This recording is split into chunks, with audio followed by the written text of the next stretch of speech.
That was classic. Hey, I just pressed record just so you guys know. So we're recording right now. Oh Uh, man. I'm sorry about that, fellas. So we were getting feedback just a second ago, and Jeff was like stressing, trying to figure out what the hell was going on. And it was me the whole time. The AC was on. My bad, fellas. Oh man. Hey, hey, this is the Father's Day edition of Brunch Boys. This is a song my son did like 8 years ago, and it's funny, man. This is He fire. loves turtles. It's fire, huh? Yeah, Hey, so that's welcome, right. guys. ATIT on the beat, the real one. Let's get AO's Fandy drop. can't help you. Hey, we got some special guests today. We were gonna drop the pod. We decided to do a Brunch Boys Father's Day edition, and we got Jay Rose and Big Jeff in the house. Welcome, Hey, fellas. hey. What's up? What's up? What's up? Hey guys. Obviously, these are some good friends of ours. Jeff's a music producer, really talented. He has his own podcast. Rose, killer basketball player, killer. Is that what it is? He's freaking Patrick Ewing in the court. He's in that paint. Bad knees. I got bad knees. And he got a jump shot. But part of the big part of our friendship, and we figured that we'll get all of us together and talk about fatherhood and maybe some sports. You know, Rose loves to debate, argue. He has a passion for sports. So I can't wait to hear. What's up, Andy? How are you? I'm good, man. I'm glad to have our brothers here with us. Like, we've definitely known these guys for a very long time. Good people, and I can't wait to get their views and some perspectives from them from being fathers. And I'm glad that Jesse said that I'm gonna look really good because I got three black men with me, and it's Juneteenth. Hey, but this is my way of supporting the black community. These are my friends, my brothers. Yes, yes. Are you guys excited for Father's Day? It's coming up in a couple days. Yeah. Chill at home. He's not excited. He said, "Yeah." He's not excited, yo. What are you guys doing? Hold on. Go ahead, Rose. What are you doing for Father's Day? What do you got planned? Well, I got the day off, so go to my mom's house, barbecue, hang out with their families, all the kids, and all that good stuff. Okay. What about you, Jeff? I don't know yet. Be honest with you, think that Anastasia's very excited about it, so maybe just go to my father's house and barbecue. Okay. Barbecue. Same here, man. Gonna eat some breakfast, some dinner with the fam. Can't wait. What about you, eh? I'm doing the same thing you guys are doing, barbecuing here with my pops and just chilling. That's why I feel like, man, moms get it way better than we do. Most definitely. Moms get the Flowers. the red carpet treatment. Yep. I agree. But I feel like all four of us are cool with just chilling, like barbecuing. That's cool with us. Oh, most def. What are you guys looking forward? Is there anything that you guys want for Father's Day or that you're looking forward to get? That's a good question. My wife got me a Seattle Mariners fanny pack, Oh, that's fire. a Herschel fanny pack. So Oh, that's fire. that's cool. And Dang. she ordered some shorts and some sweatpants, and she chipped in on that. Nice. That's dope. All Nike'd out. Okay. Oh, no. I didn't get really much. I got short some shorts that I wanted for golfing, and she gave me a golf club, but I had to take that back because women don't understand. They just see a golf club, say you need a golf club, and think any golf club gonna work. And I'm Yeah. like, nah, play. And you feel bad saying it too. You like, maybe I should just put it in my bag and use it for a spare, but nah, I need that right one though. Hey, but it's good being honest like that because trust me, I have got some pretty bad presents as a father, and I let it be known. I'm like, hey, I wasn't. You still got the receipt? Yeah, so I got the receipt on this. So What was one of the bad ones? I can't even remember. There's been so many now. Like they He forgot about him. I just tell them what I want. So obviously, you guys know I'm into this biking stuff. So I think I might get some bike stuff. I don't know yet. They're gonna surprise me. You can get a jock strap. Probably I'm gonna get one of those suspenders, those speedos, the one piece. That's dope. Hey Jeff, how golfing Yeah. is expensive. How you go golfing all the time? Sometimes you just have to go on the He had to think about it. they catch up to you. No, I'm just playing. I don't know, man. You there's deals online, and then you beat some people sometimes, and they have to pay for the next time. You guys Okay. alter. I try to go with my dad if possible to let him pay for it. So there you go. Oh, that makes sense. I've been wanting to go golfing for a long time. I've only done miniature golf.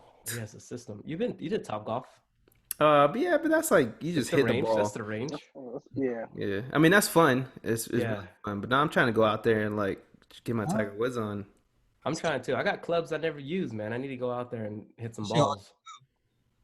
Just go to the driver. I'm with it. We'll, Hey, teach us. Teach us. We'll do a web class with Jesse. Zoom. So Do a Zoom. Hey, Jeff got that radio personality voice. He sounds like he's on the radio right now. Yeah.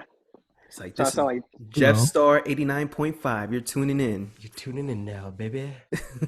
he's trying to sound like Theo from 92.3 He's trying to get the hotline. Hey, I got a caller. Caller number one. What you got to say right now? please. What about you? What you looking forward to getting? I got a wallet. I've been needing a wallet. I've been having the same wallet for like 5 years. And then she got me this Carla got me this nice like Kobe Bryant poster, which hasn't arrived yet, so but that's all I'm getting. I cry every time I see it. Kobe Bryant?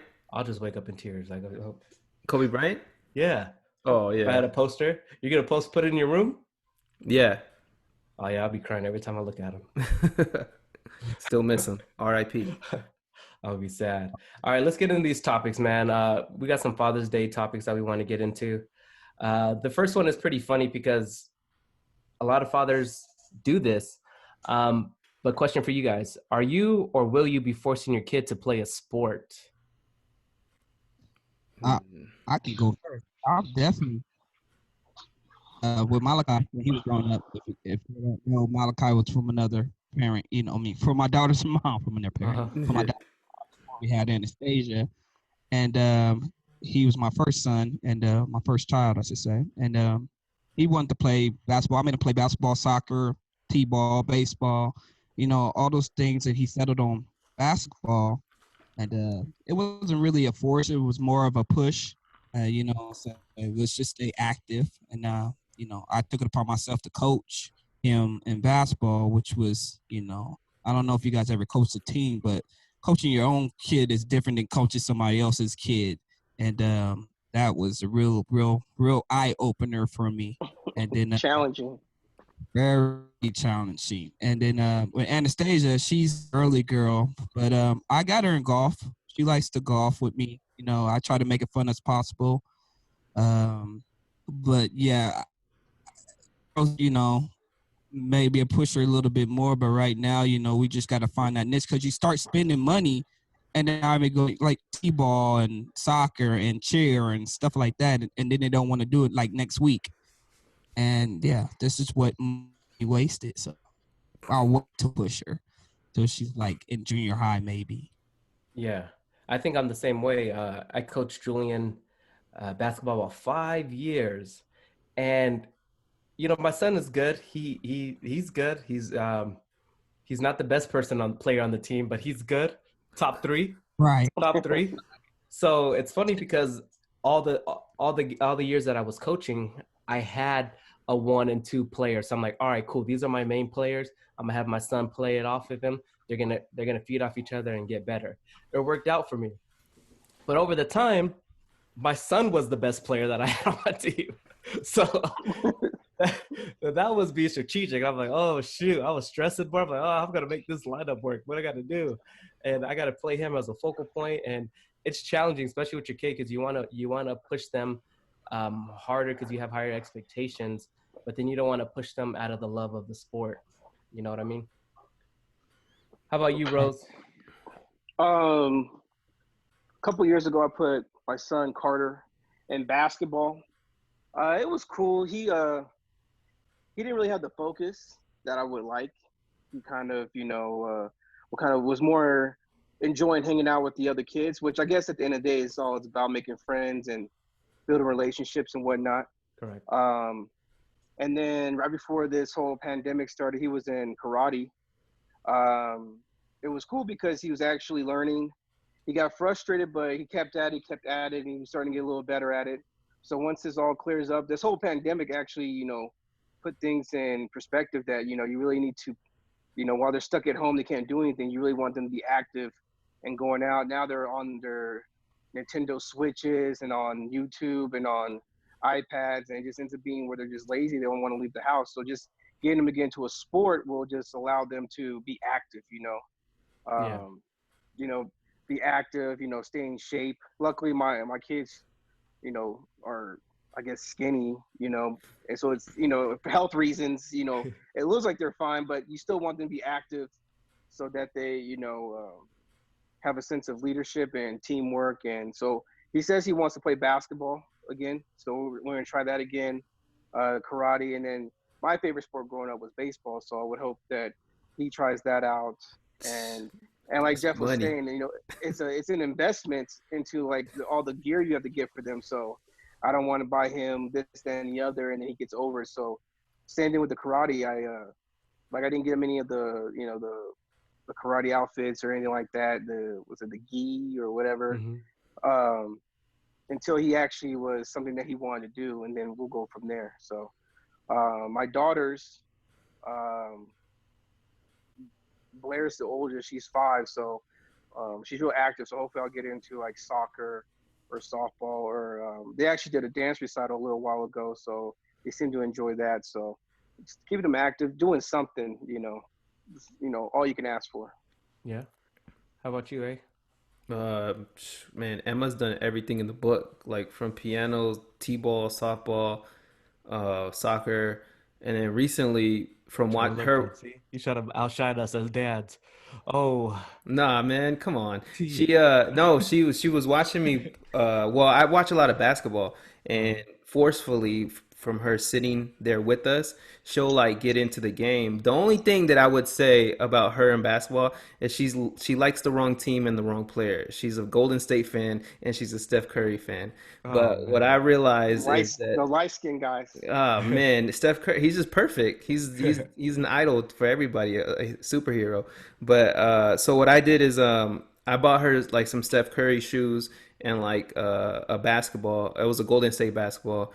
And so she's like starting to like basketball. And then obviously, like if you're a parent, you're gonna say that your kid's like good. You, like Jesse said, like her son was like top 3, but you want your kid to be like good. And so like I feel like she has a jump shot. I'm like, whoa, like where'd this come from? So who knows if she'll carry that on, like, and she continues to play basketball, but she's actually pretty good at soccer. So I kind of wanted to continue to play soccer because it is a good team sport. And like Rose was saying, it's good for them to like collaborate, and like when they get older, they're going to have to work with adults anyways. So it's what better time now to like learn all that stuff, those skills, you know what I mean? But like, and also like what Jeff was saying, like it gets expensive. Like all those sports, it gets expensive. But I do feel that by putting them in all these different types of sports, it gives them an opportunity to find themselves and like find their niche and like figure out like what it is that they're gonna be good at. So you gotta like, just like us being adults, like we still trying to figure out what all that stuff is, and we're trying to put our hands in different things. So they got to do the same thing. That's how I feel about it. That's what, I was going to say too. Like, you guys got to think about when we were growing up. I know we're all in our 30s, and we got to play down the street with the kids down the street. And it was like a regular thing. We got off the bus. Like, I'll see you guys in a couple of seconds after the snack or whatever, but kids don't get to do that no more, So it's kind of hard to get them into sports like regular, because my next door neighbors play soccer. And that's how I got into soccer, because they play soccer. and you don't really get that much. You just get more kids want to be YouTuber now.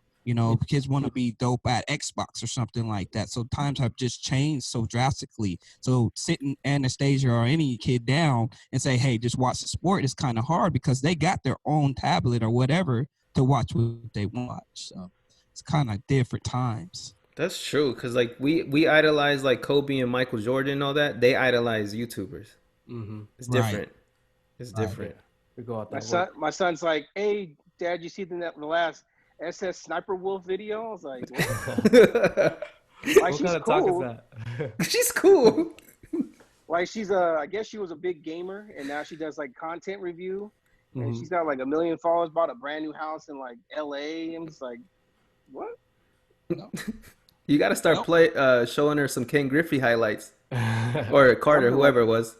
Yeah, it was. Yeah, I mean, it's cool. Like, he wants to be a YouTuber too. He wants to be a graphic designer and make commercials and make cartoons, which is cool. That's That's like the a future. field that's the future right there. But yeah, so you at least want them to have try some sports. Like Jeff was saying, like when I grew up, I used to play roller hockey with the kids around the corner. We used to play roller hockey.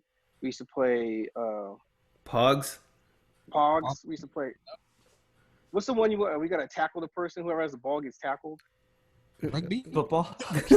No, like Rugby? Who the hell? I never played rugby. Never mind. I know Jeff would play rugby. I remember the name. It's not appropriate for this show. Okay. Remember playing butts up with the blue ball?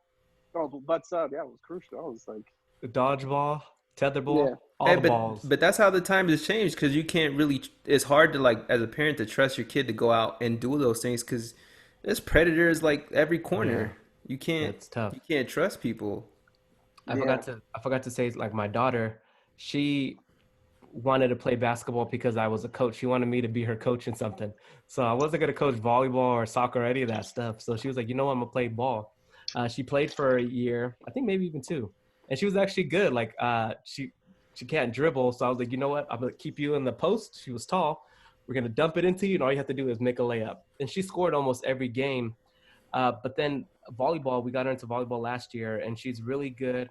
So hopefully next year she could try out for the team. But she's really tall and lanky, and she does have some mobility into her. So hopefully she could get into that sport.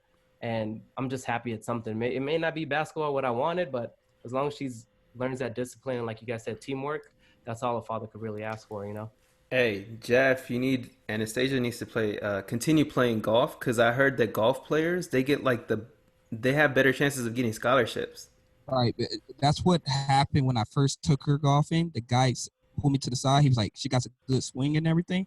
He says, see that girl over there? She's going to a tournament that they pay for her to go, to her to get known. So, a girl, female, it's easier for them to get paid for there. So I'll just keep her going. She don't have to go every week, but, every other week. Yeah. Yeah.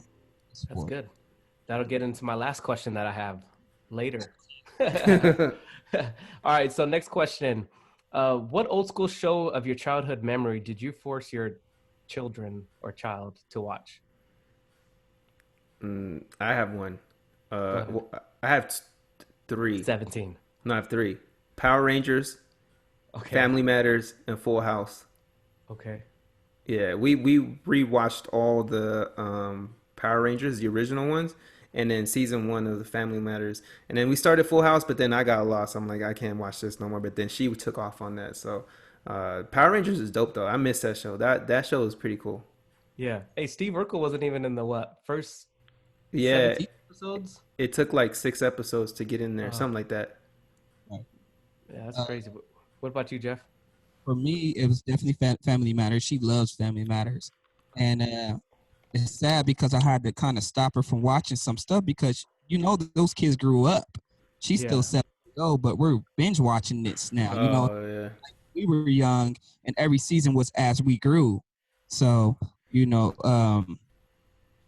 that's just how it is sometimes. And then you got, what else I'll make her? I'll make her watch the Airborne, what's it called? Avatar?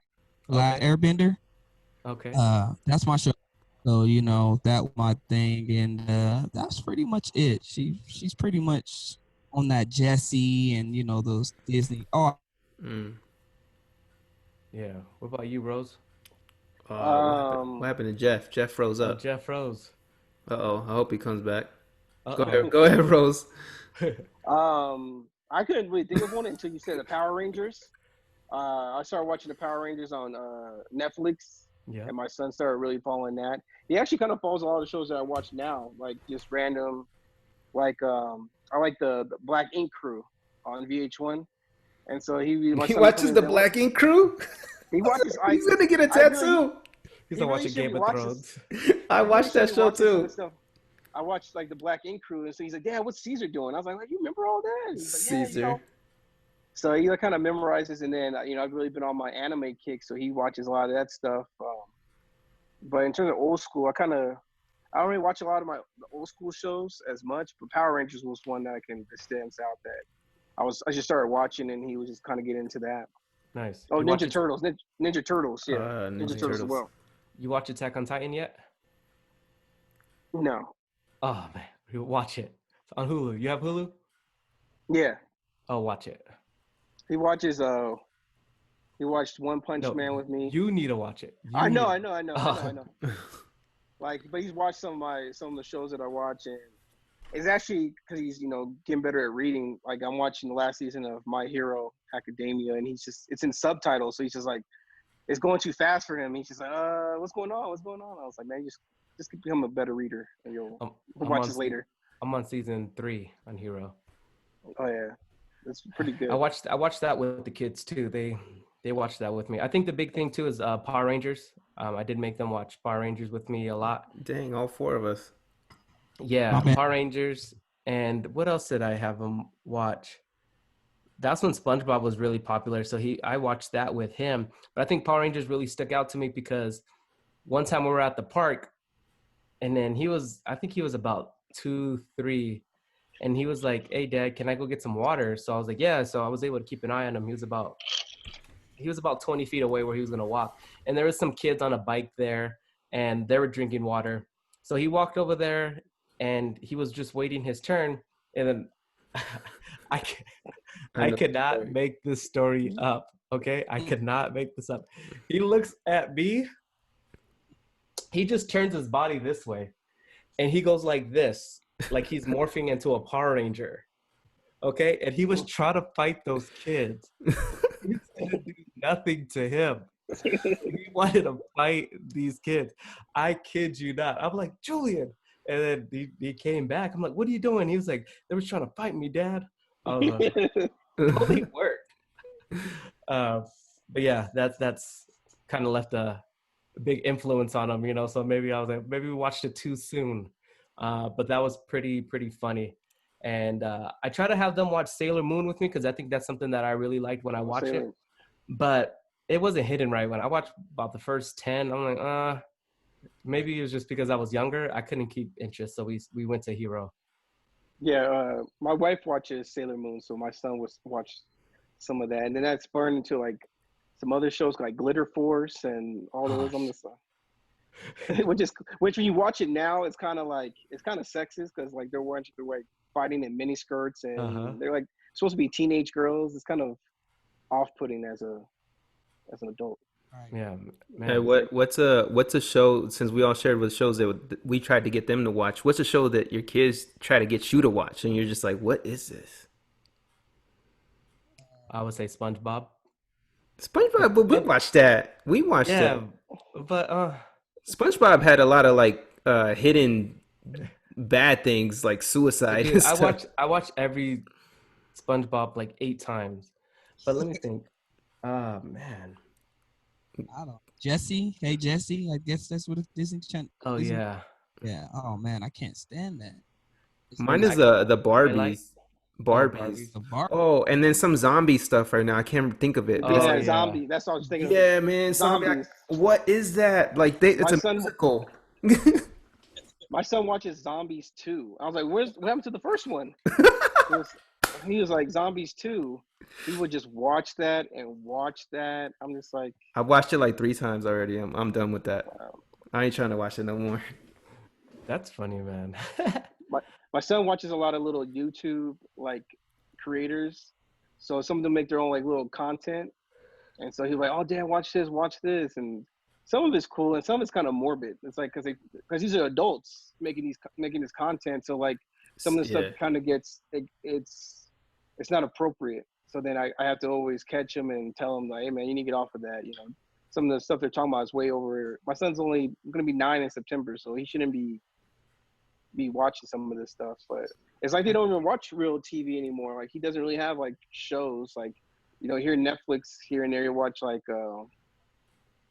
the girls will watch like My Little Pony, like the newer version of it and whatnot. But some of the stuff is just you watch a lot of YouTube, just too much YouTube. There's a lot of YouTube. My Yeah. girl- What about you, Jeff? She just asked me about this YouTube that's called she calls them the boys that dress up like girls. So I guess she called one of those people, which I have nothing. Gotta, Yeah. Those people. But Don't get canceled, Jeff. Don't get canceled. It's gay pride month. It is all inclusive. I always say, you know, I'm not the person to judge you. I'm the person to love you. So There it is. that was my thing with that. All But right, you back. You're not canceled no more. yeah, she got that up to me today, and I was like, oh, you know, that's cool. Who let you watch that? And she was like, oh, mommy. I was like, oh, that's nice. You know, she does makeup, so she wants to get into makeup and stuff like that. She likes dibbing and dabbing like that, like any girl would. So Yeah. And just like Rose said, you have to make sure you watching because you might not agree with it, but you might have to explain what is happening in a different way for them to understand why you don't want them to watch it or why you need to be there. Why? While they're watching it, yeah. That's true. What's good about my son is that he watches YouTube. He's using, for whatever reason, everyone uses my YouTube account. So I see everything that everyone's watching. You know, I'll try to go back to watch something I was watching, but it's like 50 videos down now on my search history because everyone watched all their stuff. But I do like the aspect of him trying to be creative and wanting to, like, he draws little books, and I gave him my old iPad, and he's downloaded a lot of creator apps of making his own little videos and making his own little cartoons and whatnot. So it has its pros and cons in YouTube. So yeah, I think you just gotta encourage them and then just monitor. I think somebody told me trust and inspect. So like trust and then always go back and just make sure they're doing and watching and hearing what there should be. And like Jeff said, you got to go back and explain stuff. Yeah, exactly. What's one of the best moments you remember from your dad back in the day, in your childhood? That's a good one. I think for me, it's my dad. He used to come home sometimes late from work because he used to do 72-hour shifts or whatever for when he works fireman. He's a fireman, of course, but he used to come home and he used to wake us up sometimes. And let's say I didn't do the kitchen or something like that. He would wake us up. Of course, he would be mad, but then he would turn on this song. And I forget the song. It's by somebody, and he used to wake us all up, and we just dance to this song, you know. And you know, he didn't have to do that, but he wanted to know that he still had the energy, you know, even after working 72 hours straight, to be like, okay, I'm here with you guys, and let's have a little bit of fun. Because I know I'm gonna have to sleep in the morning and go back to work. So that was always something fun about him, and yeah. And then the first time I beat him in a race, that was like the best thing in the life to me. I mean, because, you know, he was a fast guy. And then when I beat him, I was just, oh, man, that was good. I don't know if he let me beat him, but it doesn't matter to me. I won. Yeah, I have a similar story when it comes to that. My dad, like I said, my dad was, he came in, came out, but I always enjoyed the time that I did have with my dad. And then for you guys to know, my dad is pretty young. So like, even to this day, like, he listens to NWA. He loves Tupac. Like, he's all about West Coast, Dub C. He's C-Walk. He got some blue slippers, with bandana slippers. He's over there rocking up with his Crenshaw shirt and hat. Blueface, baby. So my dad, he's very, very young-minded. And I remember when I was 10, we played basketball, and he was always a football player. He played football, he wrestled, and he did play some baseball. I tried to play football when I was younger, but it wasn't for me. I was just more into basketball. But anyways, my dad's always been pretty built. He always claimed he has 22 arms, so he was huge. And I played him basketball one-on-one. It was to 10, and I was 10, and I beat him. And I was like, that's the day I was like, you know what? I would start playing basketball. So I started playing. I think I made the team. That I was in fifth grade, I believe, and that was the first time I ever even started playing basketball. And I think it was just because I beat him that it gave me the confidence to know that, oh, maybe I could play. And well, that was funny. What about you, Rose? Well, my dad got hurt when I was really young, when I was about 6. So I don't really have a lot of memories of him being able-bodied. I just see a lot of pictures. I found out my dad worked for FedEx. He was a truck driver, which he couldn't really do for too long because my mom would tell me that it would hurt his butt, driving so long and getting, worn out doing that shit. Um, he was a model. I saw Okay. some of his That's why posts and stuff like that. that's where you get your looks from, huh? Something like that. And then eventually we moved to California so he can become a member of the LAPD. So I see a lot of the pictures of him when he was, when he graduated. He was the president of his class and whatnot. After he got hurt, it was a little different relationship, but my dad had a head injury. So he had to be placed in a rehabilitation center. And so my dad was very quiet while he was there. He was in the middle of New Hampshire. So during the summer, my mom would fly me and my sister out there, and we would visit my grandparents, and we would drive from New York up to New Hampshire. And I remember someone telling me, because there was a lot of people there dealing with mental issues. And so my father would sit there, be quiet, watch TV. But when the other patients would, kind of get rowdy, start arguing with each other, my dad, he's probably one of the only black people there. He would get up. He wouldn't even have to say anything, but his presence of being an ex-cop or just being a 6-foot black dude just kind of got everyone to calm down and whatnot. He wouldn't have to, raise his voice. He went over there just to make sure everything was good with them and then go back to whatever he was doing. So like a lot of my father's caretakers would explain that to him how, they really appreciate my dad being there because he would help keep, indirectly keep the other, residents, kind of in check, and I always thought that was a cool story that, one of them told me, but my father's passed away now. So, I try to be in my son and my daughter's life as much as I can, try to give them memories just in case, one day I'm not here. Yeah, that's what fatherhood is all about, man. It's just making sure that we are there as much as we can and spend that quality time that's necessary, man. That's good to hear, man. He sounds like he was a stand-up guy and that he was a hard worker, man. And that's the same thing that you do. That's a spitting image, man. So that's good, man. What about you, eh? Yeah, what I remember, my dad I'm still fortunate to have him in my life, but what I remember the most about my dad is that kind of like Rose and Jeff, like my dad worked a lot and he was a hard worker and he taught me how to work hard, but he always showed us like how to enjoy life. So like there'll be random times like where he would tell me like grab a few things, go get this, or just put me in the car. And next thing you know, we're gone for like 2 to 3 days, and me and my mom and him, and then we were on a road trip.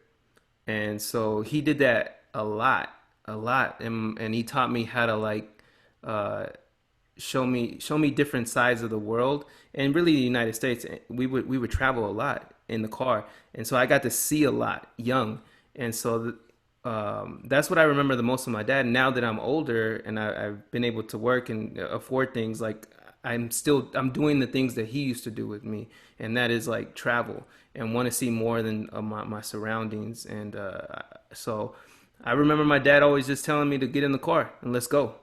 And so that stuff still lives with me to this day. And so that's my memories of my dad. Dude, crazy story. Andy's dad is insanely busy all the time. I was young. We were in high school, and I remember Doug. He was gonna take us to we're gonna go to like downtown. We're gonna go to the mall or something. We're like, hey, let's take a trip, or we're off, and like, hey, let's just go down. I think we were just gonna go to Ontario Mills. I think that was it. Oh yeah. This guy stopped at a random place and bought a truck. He was like, let me just buy this truck real quick. He just pulled over and bought a truck. And then so me and Andy are like, okay, he's buying a car right now. He just randomly buys a car right before we go to the thing. And I don't even think we even went to the mall, right? I think we ended up going to like Santa Monica. We went to go have some pupusas. But that was funny, man, because I was like, that was a random day. We were just supposed to go to the mall. We got a truck and went to LA. Like, Yeah, super random. it's funny, man. My last topic for us before we get in dad topic wise, and this is Andy's gonna laugh at me, and this is not to be kilt in any kind of way or insensitive because children are human beings. But do you see your child as an investment or your children? And you want me to elaborate? You want me to go first? Yes. Yeah, please. Okay, I'll go first. Yeah. So I think what I'm saying is like I think the better you raise your kid, the better they would treat you when you're older, right? If you're not there for your parents, if you're not there for your child, right, and they regret you, when time gets hard for you, they're not going to be there, right? They may not be there. But I think investing in your child is like investing in the sports, right? Investing in a good education because you want them to get a scholarship, right? If they get a scholarship, what does that mean for you? You spend less money, right? So you're trying to encourage them to ensure that they get that college education, right? So yeah, it's a win-win situation, but worst case, if they don't, at least they tried, and then you have to do that, right? But you make them successful, have a successful life, have them have that money. So when stuff gets hard for you, then you know that they have your back. Does that make sense? So that's what I mean as far as an investment. Because if you neglect your child versus a person that shares love, that outcome might be different, right? If you're not giving that time, or oh, I don't care if he plays sports, let him just do whatever he wants or she wants. Who cares what school she goes? She could go to I went to that school. She could go to that school. You know what I mean? I got a good education. Oh, my first job was McDonald's. You're going to work at McDonald's versus like setting those expectations like, hey, you want to be a lawyer? Let's get you there. Let's do the extra stuff that we need to do to ensure that you love it, that you get there, because when you get there, it's going to be rewarding to yourself, right? And then you're going to help accomplish those dreams. Right. I hope I don't seem insensitive about it because I totally get it. They're human beings. You made your point. Yes.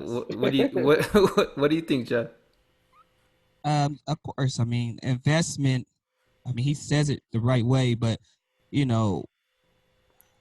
tough love is what you gotta think about when you do think about investments. And that I'm blessed.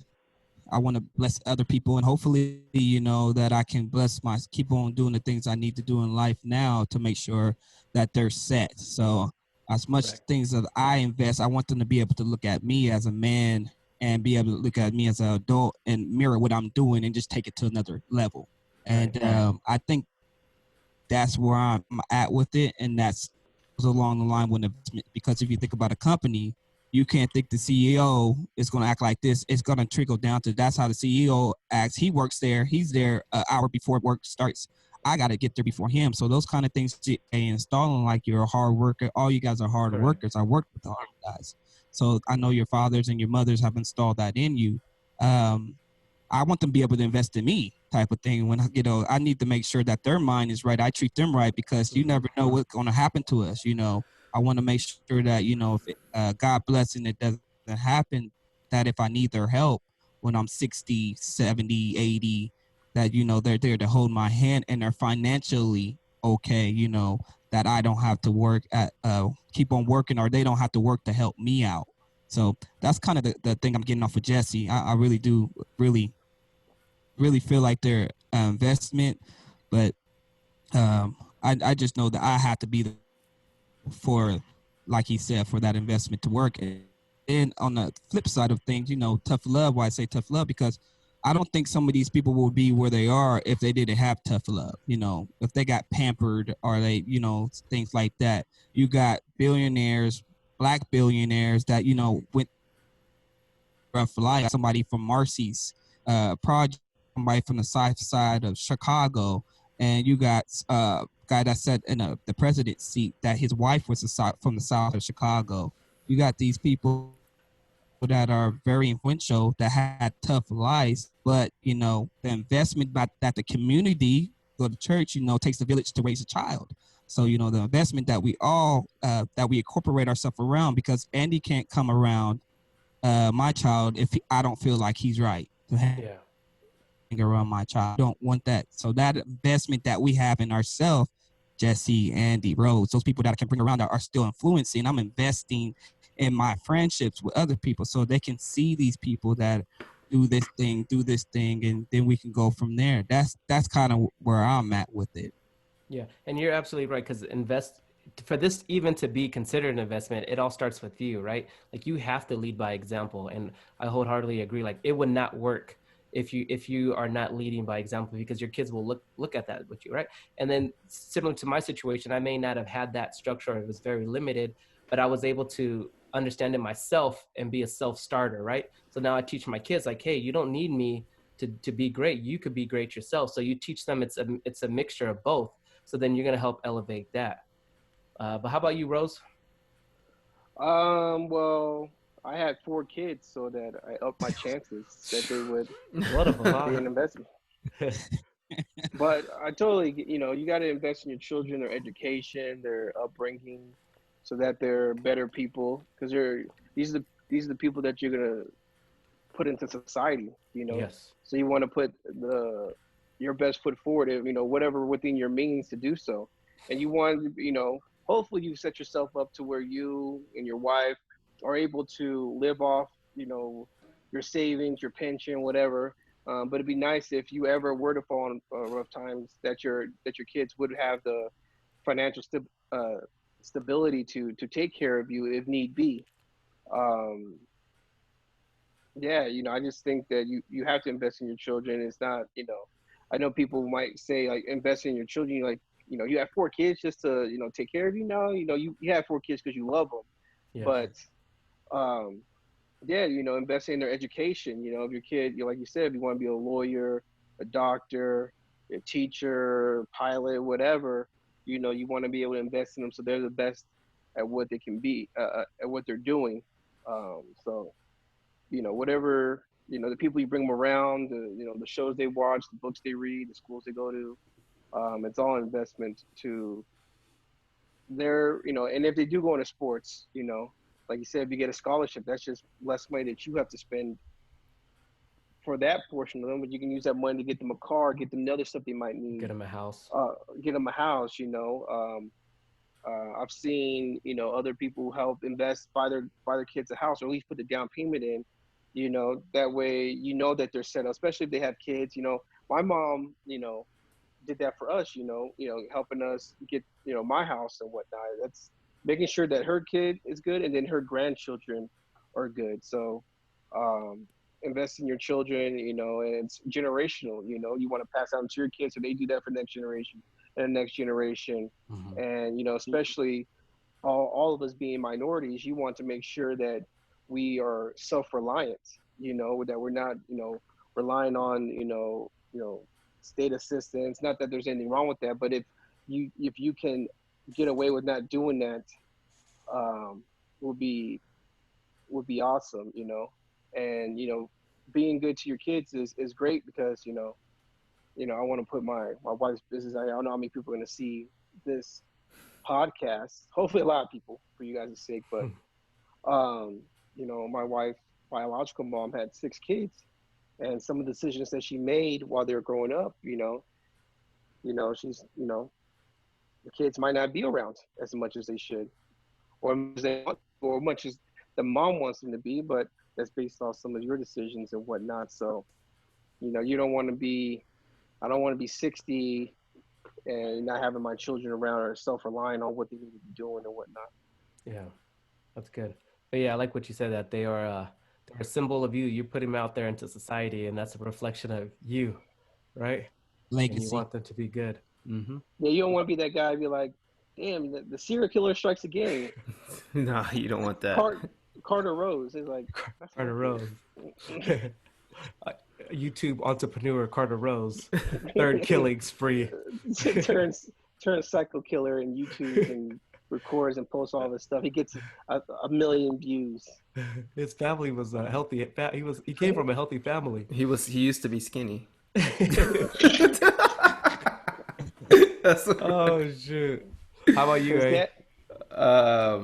Listening to you three gentlemen talk about stuff. The first thing that came to my mind is I had a conversation with my dad a long time ago about how he did the best. Him and my mom did the best that they could with me, and it was like a real conversation where I kind of. It was a hard conversation. I kind of outlined some of the things that I felt like they could have done better with me.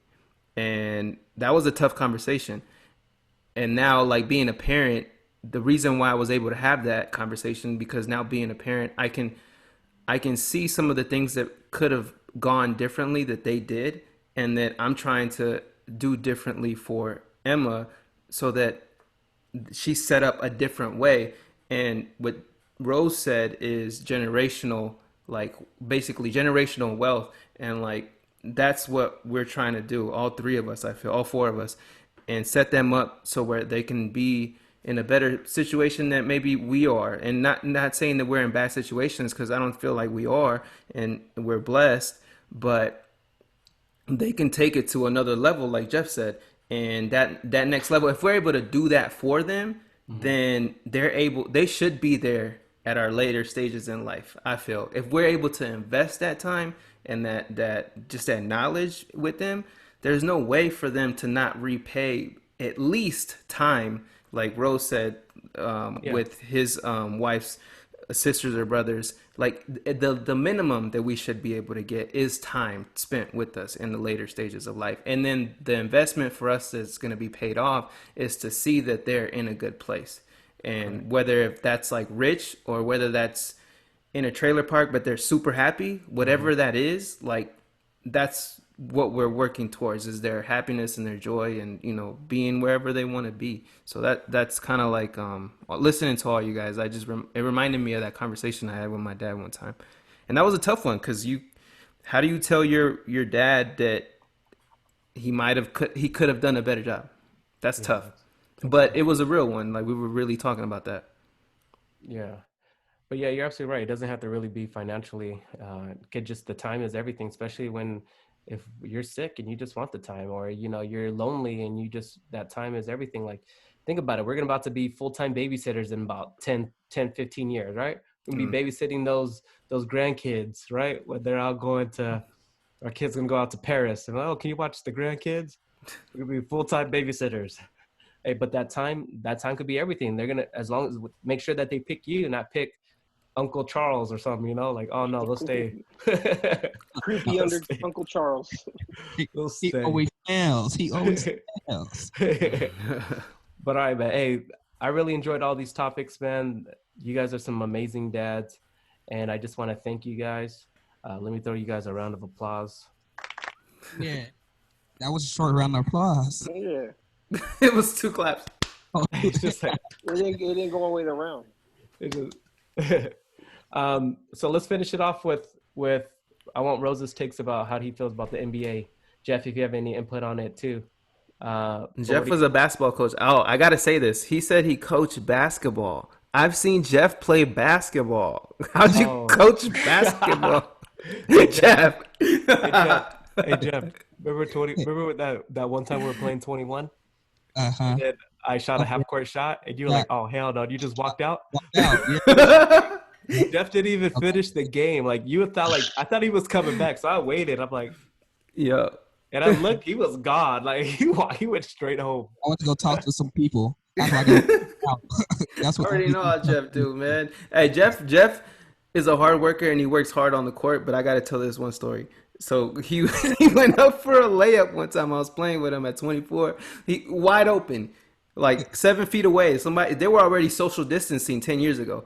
and he went up for a layup and hit the bottom of the rim, and it came back to him. I was nervous. I'll never forget that. That was hilarious. That was Oh hilarious. shoot. That's crazy. Oh man. right. What What about you you, Rose? What you got, man? Tell us about your Do you NBA. know what everything that's going on right now, Rose, with the NBA? Yeah, I know Katie's out here calling people sellouts. Perkin, Kyrie, and this whole thing, and supposedly they're supposed to be wearing some COVID rings. This is, I don't know. I want basketball to come back, but I want them to be all in it. I don't, there's people who want to stay out for the protesting and stuff that's going on right now, and I admire that. And if they do that, then I support that. But like Stephen A. said, and a lot of people gave him grief, but you gotta have a plan. If you're gonna sit out, then what are you gonna do with that time? And if you are gonna play, what are you gonna do at that time? I think that if they are gonna play, I think they should collaborate with the NBA and do a lot of promoting of Black Lives Matter or any of these reforms they're trying to do with policing and whatnot. If you're going to do it, then do it right. I hope they come back and play, go Lakers, go LeBron, Let's hopefully they win that. I don't necessarily with the whole KD and Kendrick Perkins thing. I get what Kendrick Perkins is talking about because I like Kyrie Irving, but I don't really understand how you go from being all in and then a short time you change your mind, and you're not playing, so it almost seems like you're being kind of, I don't know, it's kind of a weird situation for you to give that take that everyone should sit out because even though you're not playing, it almost seems like you rather everyone sit out for social justice reasons, which is fine if that's what you want to do, but you gotta have a game plan. Everyone has a game plan. I don't like Kevin Durant calling people sellouts because I like Kevin Durant, but he's kind of a weird cat. So for you to be calling someone a sellout, and sellouts, it's a very strong word, especially when you're talking to another black man. To call him a sellout, that means that that you are gaining something by throwing your own community under the bus. Like you're gonna gain something from the opposition. And Kendrick Perkins is not.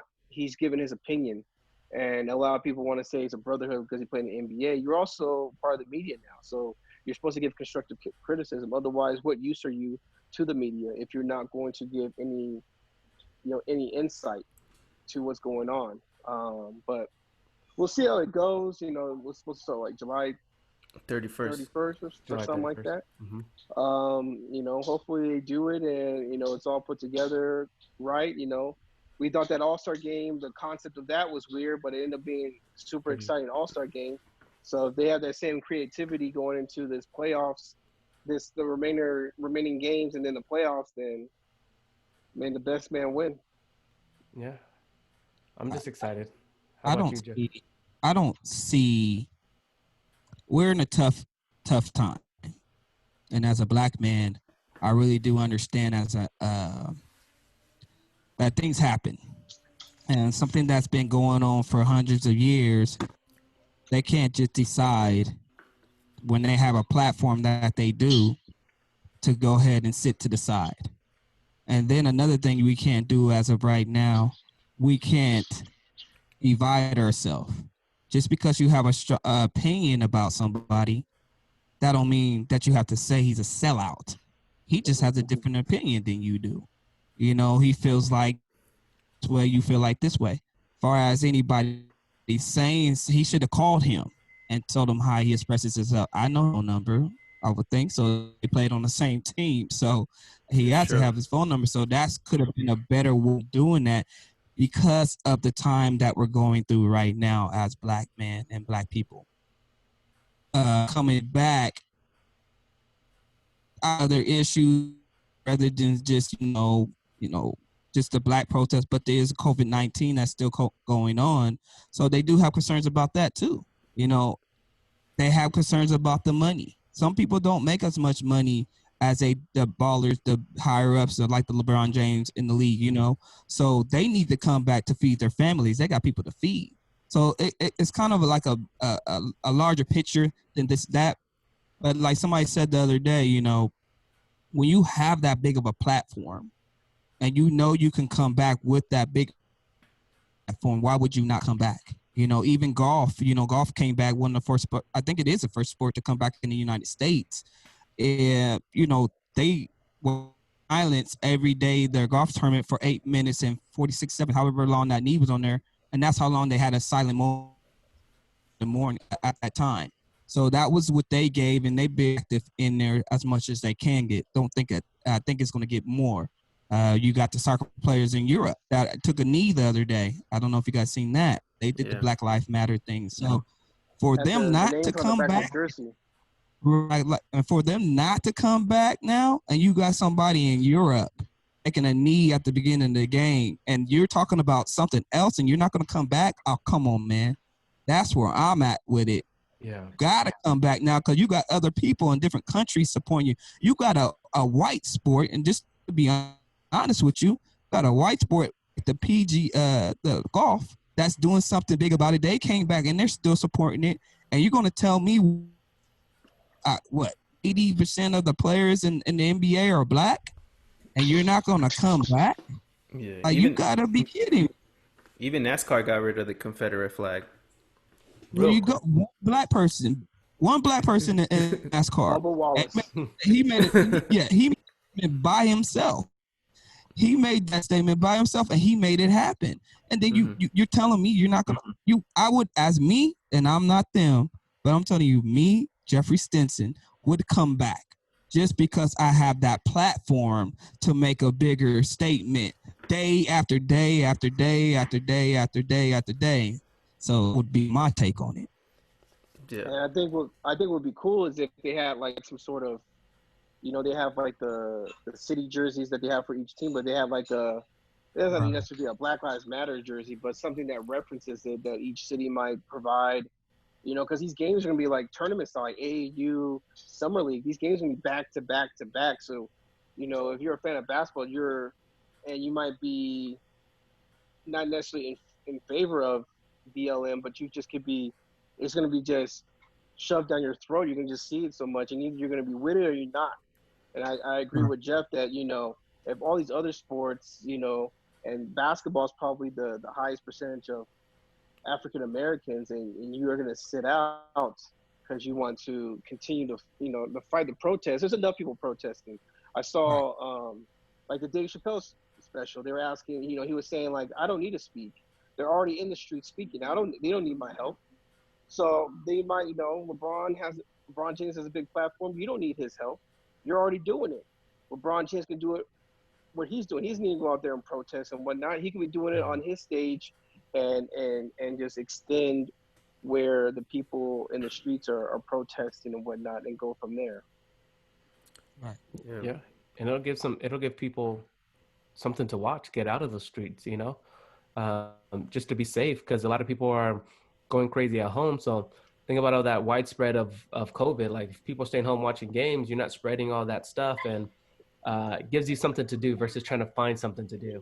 And yeah, I think obviously me not being a black male in this country, but I've obviously have black friends, and I love basketball. I feel, and since the NBA is majority like black players, like I feel like they can really hold the league hostage and really make demands that are reasonable.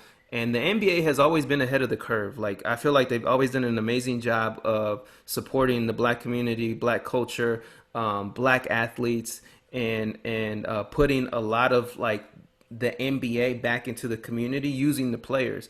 And I feel like if the players were a little bit smarter, and I say this with a lot of respect, I feel like if they were a little bit smarter, like Stephen A. Smith said, with the plan, I feel like this could be like the beginning of a great foundation for real change if they came back with a plan that can like give, in a sense, like a generational wealth with whatever plan they come up with. But if they come with resistance like they have come with, like with Kyrie, it doesn't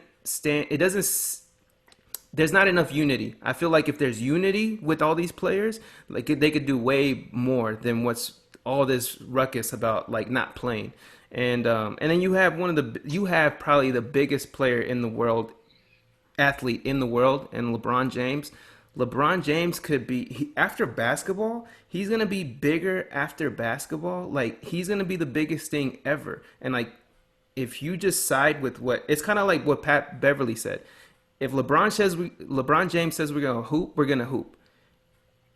And if you side with him and have unity and just build together this foundation, it could be huge. So I feel like they should play, but I understand and I'm with like the cause. I really understand. So, but I feel like more could be done by playing. Yep, I agree. I think Pat Beverly's tweet was a backhanded compliment. You think so? His I was thought so more, at first, but I didn't know. I think his was because he knows LeBron is the guy in the NBA. Yeah. So he says if LeBron's gonna play, we're all gonna play. So it's almost like why are you even fighting it? You know, I think with Kyrie, because he is kind of like him and Kevin. That's why it's funny that they're teammates. They're both kind of, you never know where they're coming or going. Mm-hmm. They're wild cards. You know, there's the stuff that they say, there's stuff that they do. You know, Kevin Durant with the I'm gonna stay in Oklahoma City and leaves the burner accounts. You know, going back and forth with people on Twitter. Kyrie, the flat Earth. Oh, I'm gonna stay in Boston. Then I leave. And he wants to leave LeBron, even though you know, just kind of just some of the stuff they say. So it's almost like when he's the leader of this, you're kind of like, should he be the one running this? Is he the one? And I think someone actually made a good point when he said, "I'll give it all up, you know, for social reform." And then he's like, "Well, then do it. You know, don't say you're going to do it." And someone brought up a point that Maya Moore in the WNBA, she said, "I'm not going to play until we start seeing some, you know, some change." So she put her money where her mouth is, and it's easy to say, "I'll give it all up for social." Are you really going to do that? Are you really going to stop playing and give up what you have? You know, and no one's even asked you to do that. You know, no one's telling you to do that. No one's saying you should give up your career to do that. You know, if you want to do changes, do changes. You know, I follow Kyrie, and I haven't really seen him do that much on besides the stuff that he's saying in regards to the NBA. I think the best example we have of that, and I've mentioned him in previous podcasts, is Kaepernick. And he's one of the reasons why I haven't watched football for 5 years, just because I understood what he was doing, and I haven't messed with the NFL since. So I think he's the one who put his money where his mouth is. And now they want to come back. And with Kaepernick, I'll admit that like when he first started it, I kind of the same feelings I have for Kyrie, I have for him. I was like, really, Kaepernick? It just kind of threw me off that he would be the person to do that, you know, because while all this, you know, police brutality has been going on for a while, but like when I remember Kaepernick, I remember him doing a Beats commercial, kissing his bicep and whatnot, and then all of a sudden he had an afro and he was kneeling. I was like, is this the guy to do it? But he's been doing it for, 4 years now, so I have to respect what he's doing. And maybe 4 years from now, I'll look back and say, damn, Kyrie, he just did all this social changes, and I was up for questioning him. So hopefully he proves me wrong, but we'll see. Yeah. Yeah. July 31st, right? July 31st. I'm off. I'll make sure I'm off. All right, fellas, I don't want to take too much of your time. We already an hour in. I want to thank you for taking out the opportunity to join us. You guys were really awesome. And man, we're going to have you guys on again for sure. And we were supposed to have some food. I know this is Father's Day edition. We didn't have no food. Normally we show what we were eating and stuff, but we were drinking, right? I had a little drink. Andy had some drink. You had some drink. You, Jeff? No? I have no drink. Yeah. Okay. Sorry. H2O. Next time come oxygen. Correct. He had oxygen. I have both. I want to make sure everybody knows too, and I appreciate you guys having me on, man. It's really a blessing to have you guys as friends, and I want to make sure everybody else knows. If you got something to say about what's going on, that's fine and dandy, but don't say nothing if you're not doing nothing, and that's really what I'm gonna hold to. If you're not registered to vote already, then don't be saying nothing. If you're not out there protesting or putting your money where your mouth is, don't be posting stuff on Facebook or nothing like that. Don't like the people fight the people's messages just because they're saying Black stuff matters. Don't do that stuff. Get your history, learn your history. You don't have to, if somebody doesn't agree with what you say, keep on moving on, because if you believe in what you want to do and you believe in this cause moving forward, I guarantee you there's going to be some change, but you have to do what's necessary now for the future to change. Preach. Don't be Snoop Dogg. Don't be giving all this energy to Trump, and this is going to be the first time you vote. Like, come on, bro. Right. But yeah, I appreciate you guys having me on. I didn't know we were doing this whole podcast, but what'd you think? It was just a FaceTime? I thought we were just doing a FaceTime, but I'm happy to be on here. You guys popped my podcast cherry. Hey, we had nobody to debate. We need to get Arvin on here so you guys could actually debate. Arvin will go ham on all of us. I'm gonna create my own content. We're gonna have another segment of WeWorkingFam. WeWorkingFam. Yeah, we need Arvin and Booker on here. Oh, yeah, you need to destroy Book.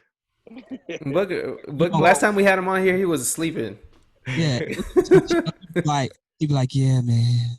Yeah, kinda. Yeah, that's how he was. Hey, if you guys get your thank yous off, I'm gonna get my thank yous off, man. I appreciate all you guys. I do want to say this for somebody that has been around you guys. I appreciate you guys because you guys spread so much love and knowledge to me. Like, I wouldn't be who I am if it wasn't for you three.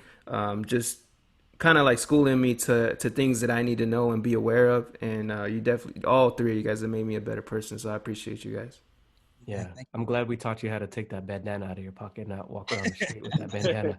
He wears a red. That's a dope song. That's a cool song though. But all right, fellas, I'm gonna end us out here. Let's play Julian's song. We got serious talks, and then we go to Turtles. Hey. Yeah. You hear the reverb? I mean, his ad-libs? Yeah. Need some bars on that. I know. All right, y'all. Peace. All right, guys. Peace. All right, man. Y'all stay good.